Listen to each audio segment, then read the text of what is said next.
तो guys welcome back to another video. इस video में हम लोग एक आईटी कंसल्टिंग फर्म के बारे में बात करने वाले हैं। तो चलिए देख लेते हैं गुड न्यूज़ क्या निकल के आता है कंपनी का। अगर कंपनी का गुड न्यूज़ के बारे में बात करें तो कंपनी ने डेट रिडक्शन किया है। उसके साथ साथ जो प्रॉफिट ग्रोथ है वो 49.12% CAGR over past 5 years, last 5 years निकल के आता है। अगर दिसंबर 20 से जो मार्च 21 का जो प्रॉफिट का जंप देखोगे ना तो आप लोग चौंक जाओगे। दिसंबर 20 में 1.14 करोड़ का सिर्फ प्रॉफिट हुआ था, वहाँ से मार्च 21 में 9.12 करोड़ का प्रॉफिट हुआ है। और कंपनी का जो बोरोइंग्स निकल के आता है वो निकल के आता है रिजर्व से, मतलब बोरोइंग से रिजर्व से 4 गुना कम, मतलब borrowings into 4 equals to reserve, मतलब बहुत ही ज़्यादा रिजर्व है कंपेयर टू द बोरोइंग्स। अगर बोरोइंग्स देखते हो 4 गुना रिजर्व है बोरोइंग्स से। और प्रोमोटर होल्डिंग के बारे में बात करें, सॉरी प्रोमोटर होल्डिंग्स नहीं, रिटेलर्स की होल्डिंग के बारे में बात करें तो 29.44% रिटेलर्स का होल्डिंग निकल करता है, जो कि हम आप जैसे लोगों का होल्डिंग सिर्फ स्टॉक में ऑलमोस्ट 29.5% निकल के आता है।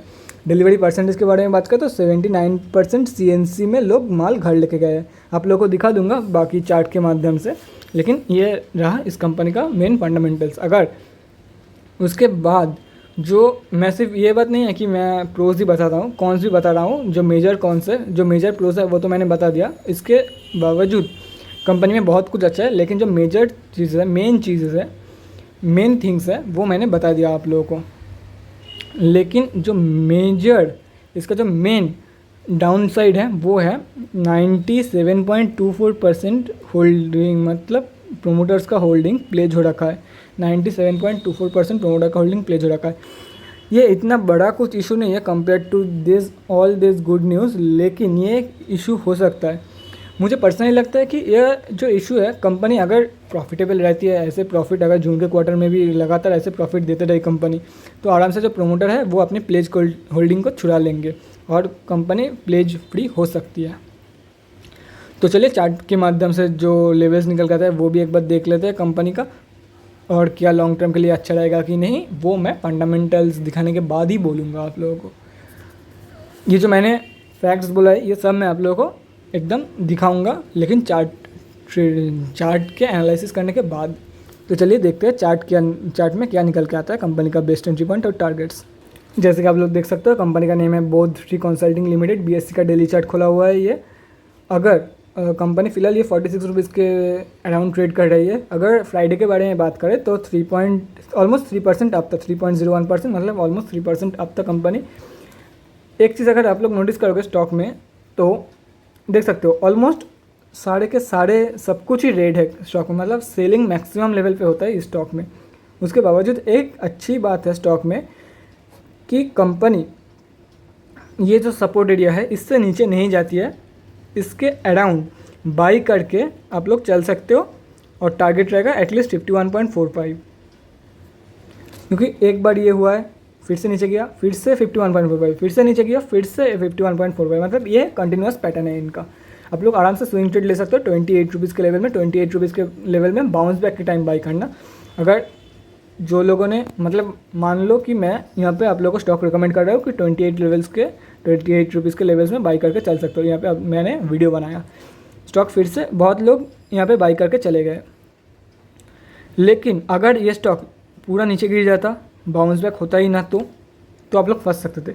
इसलिए मैं बोलता हूँ, और जो लोग यहाँ पे इंटर किए बाउंस बैक के टाइम, बाउंस बैक कन्फर्मेशन के बाद, वो लोग बहुत सेफ है, क्योंकि अब ऊपर ही जाएगा। उन लोगों का एक हफ्ते के मतलब 7 ट्रेडिंग डेज़ के अंदर अंदर उन लोगों ने अपने प्रॉफिट बुकिंग कर सका। लेकिन जो लोग यहाँ पे इंटर किए थे स्पेशली इस जगह पे, वो लोग तो मैक्सिमम, मतलब प्रॉफिट को मैक्सिमाइज करने के चक्कर में वो लोग फंस गए। बहुत लोगों ने तो लॉस बुकिंग भी कर लिया, कि उन लोगों का लग रहा था कि अभी स्टॉक और नीचे जा सकता है। अगर एक चीज़ आप लोग नोटिस करोगे तो बहुत अच्छा खासा सेलिंग हुआ है यहाँ पे। उसके बारे में अगर बात करें तो कहाँ पे आप लोग एंट्री कर सकते हो और क्या रहेगा इसका टारगेट बेस्ड एंट्री पॉइंट, तो वेट कर जाना। ये जो 43.35 का जो सपोर्ट एरिया निकल के आता है, ये कभी भी सपोर्ट की तरह एक्ट नहीं करती, बहुत मतलब सपोर्ट है ही नहीं। ये रेजिस्टेंस के बारे में बात करें तो आप लोग देख सकते हो रेजिस्टेंस बहुत बार, मतलब अच्छी तरीके से रेजिस्टेंस रही है जब नीचे से ऊपर जाती है, लेकिन जब ऊपर से नीचे आती है तब ये कोई काम ही नहीं करती, नीचे गिर जाता है, नीचे गिर जाता है। एक बार भी रिटेस्ट करके ऊपर नहीं गया, बाउंस बैक नहीं हुआ, सीधा नीचे गिर गया। तो आप लोग डायरेक्ट 28.05 के लेवल्स में बाउंस बैक के टाइम एटलीस्ट, अगर आप लोगों को बाउंस बैक समझ में नहीं आता तो 29 प्लस अगर डेली चार्ट में, 1 डे का चार्ट में अगर 29 प्लस क्लोजिंग होता है या 28.5 प्लस अगर डेली चार्ट में क्लोजिंग होता है तो आप लोग बाई करके चल सकते हो। डेली चार्ट में क्लोजिंग होता है बाउंस बैक के टाइम, एक बार नीचे चला जाए उसके बाद अगर ऊपर के टाइम, यहाँ पे तो 29 प्लस अगर क्लोजिंग होगा ही, वो तो कॉमन है, लेकिन बाउंस बैक के टाइम अगर नीचे चला यहाँ पर नहीं, यहाँ पर आप लोगों को एंटर करना चाहिए। और मान लो कि ये 3 बार ये जो 51.45 के अराउंड का जो रेजिस्टेंस निकल जाता है ये पेनिट्रेट करके नहीं गया ऊपर, मान लो कि ये फिर से ऊपर चला गया, फिर से ये ऊपर चला गया 51.45 तक और जाएगा ही, क्योंकि ये जो इसका जो पैटर्न है, अगर कोई बड़ा बैड न्यूज़ नहीं आता है तो आराम से ये ऊपर जाएगा, नीचे नहीं जाएगा, नीचे नहीं जाएगा, ऊपर ही जाएगा आराम से 51.45 के लेवल्स के लिए। अगर 51.45 के लेवल्स में आप लोगों को डाउट रहता है कि ये अगर ब्रेकआउट, अगर एक बात बोलूँ तो अगर 51.45 के लेवल्स तभी ब्रेकआउट देगा जब कोई अच्छा खासा गुड न्यूज़ निकल के आएगा, जैसे कि अच्छा खासा प्रॉफिट या कंपनी में प्लेज होल्डिंग कम किया है, प्लेज होल्डिंग छुड़ा लिया उन लोगों ने, वैसे अगर कुछ न्यूज़ निकल के आता है तो ही ये स्टॉक ऊपर जाएगा 51.45 के लेवल्स में। अगर यहाँ पर आता है तो मतलब कोइंसिडेंस होना चाहिए दोनों को। कोइंसिडेंस क्या मतलब, एक ही दिन में, एक ही टाइम पीरियड में 2 काम होना चाहिए। जब स्टॉक यहाँ पर रहेगा तब इसके एक गुड न्यूज़ आना चाहिए, एटलीस्ट 43.35 रुपीज़ के लेवल्स के ऊपर रहेगा, उसके बाद अगर गुड न्यूज़ आता है तो स्टॉक आराम से 60 रुपीज़ 2 पैसे के लेवल्स आप लोगों को दिखा सकते, 20 पैसे के लेवल्स आप लोगों को दिखा सकती है। तो आप लोगों को क्या करना चाहिए, आप लोग कैसे पता लगेगा, क्योंकि वैसे भी जा सकती है लेकिन चांसेस बहुत कम है स्टॉक मार्केट में। अगर 1% भी चांस रहता है तो वो एक बहुत बड़ा चांस निकल के आता है। तो आप लोगों को कैसे समझना है कि क्या ये स्टॉक ऊपर जा सकते हैं या नहीं।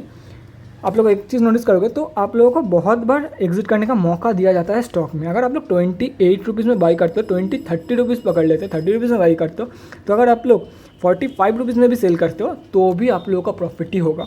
इसलिए मैं बोल रहा हूँ वेट कर जाना, प्रॉफिट बुकिंग करने का और जो कैपिटल है वो निकलने का कोई मतलब ही नहीं बनता, क्योंकि एग्जिट करने का मौका, एग्जिट करने का मौका आप लोगों को बार बार दिया जाता है, बार बार दिया जाता है आप लोगों को एग्जिट करने का मौका। सॉरी गाइस, ये रेजिस्टेंस मैंने गलत ड्रॉ कर लिया। हाँ, बार बार आप लोगों को एग्जिट करने का मौका दिया जाता है स्टॉक में। इस बार तो देख सकते हो, इस बार भी दिया गया है, इस बार भी, और ये बार भी दिया गया है। एग्जिट करने का मौका दिया जाता है होल्डर्स को, स्टॉक होल्डर्स को। तो चलिए देख लेते हैं क्या डिलीवरी परसेंटेज निकल के आता है। डिलीवरी परसेंटेज तो वैसे 79% निकल के आया था, लेकिन वो कितना क्वांटिटी है, लिक्विडिटी बहुत ही कम है, बीएससी का स्टॉक है, आप लोगों को पता ही है। तो चलिए देख लेते हैं क्या निकल के आता है डिलीवरी क्वांटिटी। जैसे कि मैं बोल रहा था ऑलमोस्ट 79.814%, 79 ही पकड़ के चल सकते हो आप लोग, 79% राउंड फिगर में। लिक्विडिटी बहुत ही कम है, 41,436 क्वांटिटी सिर्फ ट्रेड हुआ है, जिसमें 32,792 क्वांटिटी लोग घर लेके गए हैं सीएनसी में। फंडामेंटल चेक कर लेते हैं, इंपॉर्टेंट फिगर्स क्या निकल करते हैं कंपनी का, जिसके मैं आप लोगों को पहले ही बताऊँ। Both three Consulting Limited is a IT consulting and IT enabling services provider, ITES, which enables enterprises to transform their business using cloud analytics and digital solutions. The company offers vertical specific solutions to address business challenges of manufacturing, healthcare, high-tech, educational and government sectors. Company is located in Hyderabad. Hyderabad का ये company है। Market cap के बारे में बात करें तो 92.2 करोड़ का मार्केट कैप निकल के आता है। ROC के बारे में बात करें तो 22.8% ROC, ROE 21.4%, book value 33.8, book value से काफ़ी ऊपर ट्रेड कर रही है, मतलब ज़्यादा ऊपर नहीं लेकिन थोड़ा ऊपर ट्रेड कर रही है फिलहाल। It's trading around 52 week high compare to the 52 week low. Pros and cons के बारे में बात करें तो प्रोज में आप लोग देख सकते हो कंपनी हैज़ रिड्यूस्ड डेब्ट, जो कि मैंने पहले ही बता दिया है, और ये भी मैंने पहले ही बता दिया आप लोगों को। Company has delivered profit growth of 49.12% CAGR over last 5 years. Cons के बारे में बात करें तो दो the company is reporting repeated profits, it is not paying out dividend. ये इतना बड़ा कुछ इशू नहीं है, जैसे कि मैं पहले भी आप लोग को बहुत बार बताया हूँ, ये इतना बड़ा इशू नहीं है, क्योंकि वो कंपनी अगर डिविडेंड नहीं पे कर रही है तो अपना प्रॉफिट री इन्वेस्ट कर रही है। प्रोमोटर से प्लेज, ये मैं बोल रहा था, यही इतना इशू होगा। Earnings include an other income of 8.83 crore, इतना इशू नहीं है। हाई डेप्टेड डेज, प्रोमोटर होल्डिंग एंड डिक्रीज्ड। तो चलिए एक बार क्वार्टरली रिजल्ट के बारे में बात करें तो क्वार्टरली रिजल्ट में आप लोग देख सकते हो, जो कि मैं बताया था 1.41, ऑलमोस्ट प्रॉफिटेबल कंपनी है, लेकिन जो प्रॉफिट में जंप देख सकते हो आप लोग 1.41 से 9.12 करोड़ को ईयर ऑन ईयर बेसिस में बात करें तो निकल के आता है 13 करोड़ का प्रॉफिट। अगर आप लोग एक चीज़ नोटिस करोगे तो 2013 से कंपनी प्रॉफिट मेकिंग बन चुकी है। अभी देती है कम या ज़्यादा, कंपनी प्रॉफिट देती है। बैलेंस शीट के बारे में बात करें तो जैसे कि मैं बता रहा था, बोरोइंग्स का 4 टाइम्स रिजर्व है, कोई बात नहीं है, इसीलिए कंपनी कभी भी अपना लोन चुका सकती है और डेट फ्री हो सकती है। शेयर होल्डिंग पैटर्न के बारे में बात करें तो शेयर होल्डिंग पैटर्न में सिर्फ और सिर्फ 29.44% रिटेलर्स का होल्डिंग है। ये मैं क्यों बता रहा हूँ, जैसे कि आप लोग देख सकते हो बड़े बड़े प्लेयर्स का होल्डिंग है, तो आम जनता अगर एक कैलकुलेट करोगे आप लोग तो ऑलमोस्ट 29.44% निकल जाएगा। जो रिटेलर्स हम आप जैसे लोग हैं उन लोगों का पैसा 29.44% लगा हुआ है स्टॉक में। तो ये रहा इस कंपनी के बारे में। तो अगर आप लोग लॉन्ग टर्म के लिए होल्ड करना चाहते हो तो फंडामेंटली कंपनी स्ट्रांग है, क्योंकि प्रॉफिटेबल है कंपनी, ऊपर जा सकती है, पोटेंशियल है कंपनी के पास। अगर कंपनी एटलीस्ट आज या लॉन्ग टर्म के लिए मतलब 5 या 6 साल एटलीस्ट, तो कभी ना कभी तो ये कंपनी ब्रेकआउट देगी। पेन स्टॉक में 2 चीज़ हो सकता है, एक कंपनी ज़ीरो होगी या कंपनी मल्टीपल का रिटर्न देके जाएगी। अगर आप लोग एक फंडामेंटली स्ट्रॉन्ग कंपनी चूज़ करते हो तो ज़ीरो होने का चांसेस उतना ही कम हो जाता है जितना फंडामेंटली स्ट्रॉन्ग है वो कंपनी। तो ये कंपनी आप लोग चूज़ कर सकते हो, लेकिन प्लेज हो रखा है होल्डिंग, लेकिन प्रॉफिटेबल है। मुझे नहीं लगता है कि प्रोमोटर्स अपने होल्डिंग प्लेज रहने देगा। प्रोमोटर्स जो प्लेज क्वांटिटी है वो छुड़ा लेगा, मुझे पर्सनली लगता है, क्योंकि प्रॉफिट इंक्रीज़ हो रहा है धीरे धीरे। जून की क्वार्टर के रिजल्ट के लिए वेट कर सकते हो आप लोग एंटर करने से पहले, लेकिन स्विंग लॉन्ग टर्म के लिए एंटर करने से पहले, लेकिन स्विंग ट्रेडिंग के लिए आप लोग आराम से यूज़ कर सकते हो कंपनी को। तो चलिए गाइस, आज के वीडियो के लिए इतना ही। अगले वीडियो में मिलते हैं guys. Till then bye guys and thanks for supporting. Bye guys. और कोरोना काल में गाइस प्लीज़ सेफ रहना, घर में पैसे आप लोग कभी भी कमा सकते हो, लेकिन हेल्थ नंबर 1 प्रायोरिटी में रखो आप लोग अपना। Bye guys.